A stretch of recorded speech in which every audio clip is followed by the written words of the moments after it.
Hola oyentes de Radio Sefarad, un día como hoy, un 9 de agosto, pero en 1943, moría en París el pintor Haïm Soutin, nacido en Rusia en 1893. Y para hablar de él y rendirle un pequeño homenaje, tenemos con nosotros en la línea telefónica a Alicia Perris. ¿Qué tal, Alicia? Hola, buenas tardes desde la Dacha. Yo también me he rusificado como Soutin. Bueno. La sintonía se puede escuchar el concierto número 1 para piano y orquesta de Chopin, que sabemos que no es ruso, pero yo creo que tiene un clima emocional que puede acompañar bien parte de este programa. Y entonces, bueno, decir que está dirigida a la Filarmónica de Israel por Subi Meta y que se van a escuchar fragmentos del primer movimiento. Uh-huh. Bien, podemos empezar por el principio. Este pintor nuestro, Haïm Soutin, había nacido como Haïm Solomonovich Soutin en ruso o como Haïm Soutin en bielorruso. Y en una ciudad que se llamaba, o no sé si sigue, probablemente sí, en Smilovichi, cerca de Minsk, en 1893, como decía Jorge, que es un lugar que pertenecía entonces al Imperio Ruso. Uh-huh. Y efectivamente hoy se conmemora los 73 años de la muerte de Soutin en París a consecuencia de una operación de úlcera, una enfermedad que la acompañó bastante, una enfermedad en su caso del estrés, como decimos hoy, de la pobreza, del hambre que había pasado en el shtetl y que se agravó porque no se pudo cuidar y porque se debió refugiar a la sombra de que lo que se pudiera durante la ocupación nazi de Francia, ¿no? Uh-huh. Podemos recordar, como sabrán los oyentes, que su padre era sastre y que pertenecía a una familia judía ortodoxa, con lo cual él fue el número 10, el 10º de 11 hermanos. Yo creo que podríamos intuir en Soutin desde el principio, es un caso bonito, como decía el maestro, el psiquiatra, muy psicoanalizable. Yo creo que se puede intuir en este pintor la marca primigenia de la muerte, de la, como decíamos, del hambre, de la inestabilidad emocional, de una enorme herida irreparable. Él cuando era pequeño robaba vajilla de su padre para cambiarla por lápices de colores. Su vocación es muy infantil, muy desde que era pequeño. A los 14 años va a dejar a su enorme familia, va a estudiar dibujo en Minsk, luego en Vilnius, y como tantos otros, como siempre decimos, como un chascarrillo casi ya en estos programas, va a llegar a París en 1913, a Montparnasse, place to be, el lugar uno de los lugares donde había que estar en ese momento, al barrio de La Ruche, con los que se va a encontrar allí con los que serían los integrantes de la así llamada Escuela de París, que van a ser sus compañeros en el camino artístico y también muchos sus amigos, ¿no? Uh-huh. Una cosa que quería destacar es que tú hablabas de que su familia eran judíos ortodoxos y que igual mucha gente desconoce que para los ortodoxos está prohibida la realización de imágenes por considerarse que es un pecado después de la destrucción del templo, con lo cual esta vocación del 10º de los vástagos por las ciencias por el arte figurativo, pues debía haber caído bastante mal en el seno de la familia, ¿eh?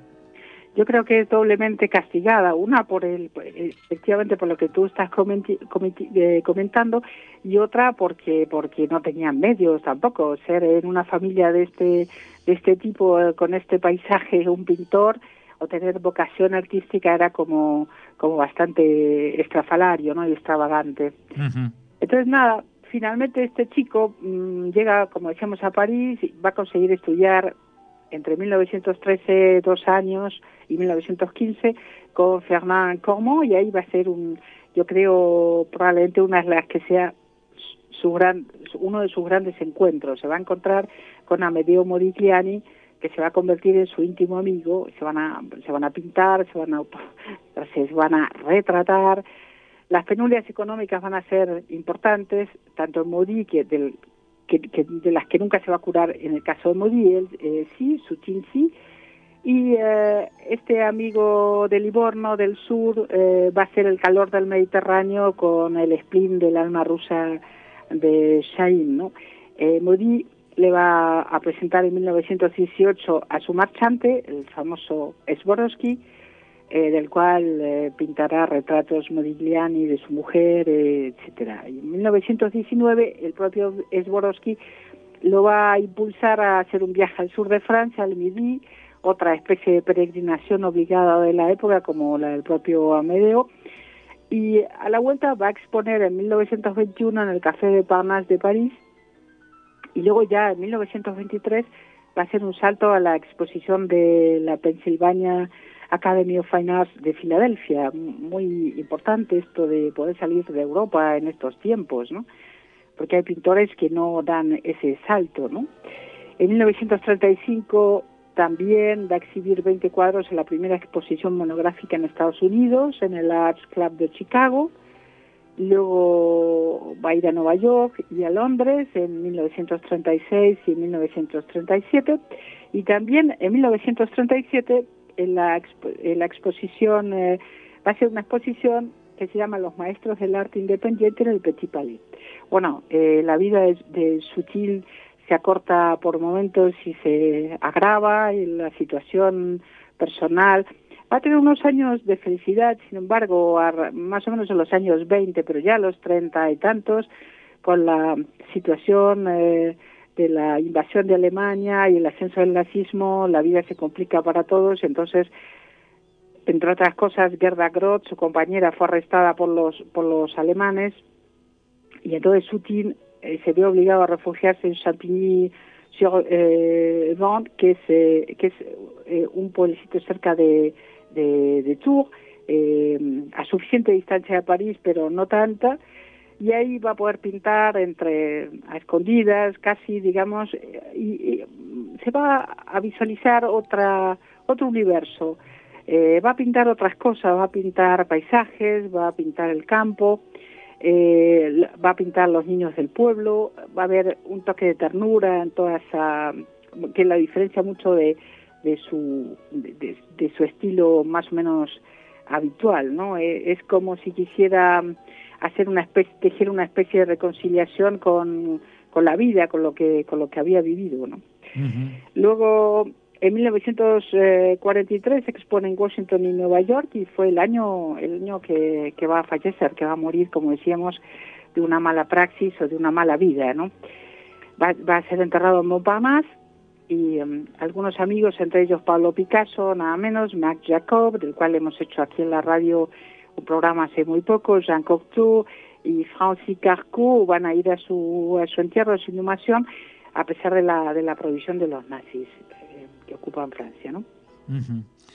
Bueno, yo creo que tú también tienes una historia personal. No, bueno, mi historia personal es que yo desconocía quién era Soutine hasta que en Tel Aviv pues tuve que ir a hacer algún trámite a la embajada de Argentina, y está en la calle Soutine, y ahí dije, pero ¿quién es Soutine? No me sonaba de la historia judía, y ahí fue cuando empecé a mirar un poquito y a descubrir su obra, y es un artista que es muy bien considerado en Israel, aunque evidentemente para esta época está eclipsado por la figura de Chagall, ¿no? Que es mucho más poderosa en cuanto también a su vinculación al tema judío. Respecto a su estilo, bueno, hay gente que lo dice, que lo define como expresionista, ¿no? Sí, bueno, es la etiqueta un poco que se le pone, ¿no? Él va a ser un personaje a mitad de camino, porque va a influir y va a ser también influido, como es lógico, va a ser un hombre de su época, va a influir en Francis Bacon. Ahora vamos a hablar de Bacon porque son un poco los pintores de la carne, ¿no? De la carne degradada, de la carne como un castigo, ¿no? También va a influir en Philip Gaston, en Milton Resnick, en Jean Dubuffet, en Richard Diebenkorn, en Willem de Kooning, en pintores como Louis Fishman o como el propio Lucian Freud, ¿no? Que tiene en la retina algún cuadro de Freud, pues rápidamente, o del propio Bacon, rápidamente establecerá correspondencias, ¿no? Y es influido por pintores muy diferentes, como el Greco, como el propio Chagall, claro. Hay cuadros que a primera vista rápidamente pueden parecer un Chagall. Claro, no impunemente se convive, se comparte en esa época, ¿no?, el arte. Por Van Gogh también, por supuesto por Modigliani y hasta por Rembrandt, ¿no? Y efectivamente, como tú dices, lo etiquetaron como expresionista, ¿no? Sí, bueno. Dime. No, que digo que es un expresionismo, pero que está muy lejos, por ejemplo, de Kokoschka o de... Ah, sí. Bueno, claro, es que yo creo que es completamente otro mundo, ¿no? Me parece que lo mejor, siempre lo digo, ¿no?, para admirar o para disfrutar de un pintor, aunque no podamos ir en vivo y en directo en el momento que lo recordamos a las fuentes, porque está un poco desperdigado en colecciones privadas, en grandes museos, pero ahora voy a decir un secretillo, porque hemos tenido oportunidad de ver 4 de sus cuadros. Sí, en cambio ha tenido la suerte que le han dedicado muchísimas exposiciones, para lo que otros en vida incluso y después. Hubo también en el Museo de l'Orangerie de París una exposición de 50 obras que duró hasta enero de 2013. El Museo de l'Orangerie está también dirigido por Guy Cogeval, que es el mismo director del Museo d'Orsay, que tiene toda digamos, la época impresionista. Y aquí en España mencionabas a las 4 obras que están en la Phillips Collection de CaixaForum, ¿no? Sí, lo que pasa es que no quería repetirme. Remitimos a los oyentes al programa que se hizo sobre la Phillips Collection, que incluía un Rothko, también Soutine y también Chagall, ¿no? Bueno, nosotros vamos a poner un enlace a este programa, y también pondremos imágenes de algunos de los cuadros que pueden encontrarse retratados en internet de la obra de Haim Soutine, y también, por supuesto, vamos a agradecerte, como no, esta crónica de urgencia para este homenaje a Haim Soutine.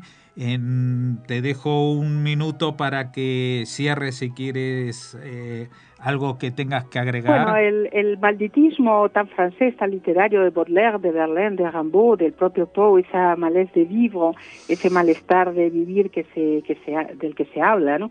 De niño en su Hostetl vio degollar una oca y eso quedó en su retina, ¿no? Hizo reiteradas visitas al Louvre, tiene una pincelada de una enorme ferocidad, casi gore, unos retratos con límites difusos, una violencia enorme en el color, esos gladiolos rojos efervescentes, esas desproporciones grandes, los animales muertos, ¿no?, los bodegones tétricos, ¿no? También se hizo, lo que quería decir antes, una exposición comparando Soutine Bacon en la galería de Helen Nachman de Nueva York, en 2011, ¿no? Y bueno, y la sorpresita era la exposición de Modigliani y su tiempo, que hizo el Museo Thyssen en colaboración con Caja Madrid en el 2008, donde había el paisaje del Midi, el paisaje de Cannes y la subida de Cannes, con un retrato es decir, 4 obras de Soutine, donde se ven esos paisajes tambaleantes, siempre como en movimiento, inestables, como arrastrados por una fuerza destructora, de cuento de terror, como si estuviéramos hablando o viendo espejos deformantes, ¿no? Modi tiene un cuadro del mismo tema, pero muy diferente, un año antes, más ordenado. La exposición, hay una de las exposiciones de las que hablamos que se llamaba El orden del caos, justamente, ¿no? Yo creo que sigue siendo más caos que orden. Soutine casi toda su vida, y creo que es el pintor de la angustia, de las laceraciones, con una capacidad enorme de transmitirnos su dolor, su eterno estado de alerta, de provisionalidad, de inquietud. Los cuadros de Soutine gritan, porque me parece que es una pintura indómita, selvática, primordial, atormentada también. Bueno, me voy a despedir porque creo que el minuto se ha estirado un poco. El minuto es un minuto radiofónico que no se ajusta a los relojes. Bueno, la vivencia de la radio es muy especial. Yo creo que esta tarde he cambiado la tranquilidad de la siesta a la dacha por la incandescencia del arte desgarrado de Soutine, pero me parece que ha merecido la pena. Ahora está parece que quiere llover, el primer día en todo el verano, creo que también es un regalo del maestro ruso. Así que, Jorge, gracias por invitarnos. Hasta la próxima. Shalom Ubraja. Gracias y nos quedamos con Chopin.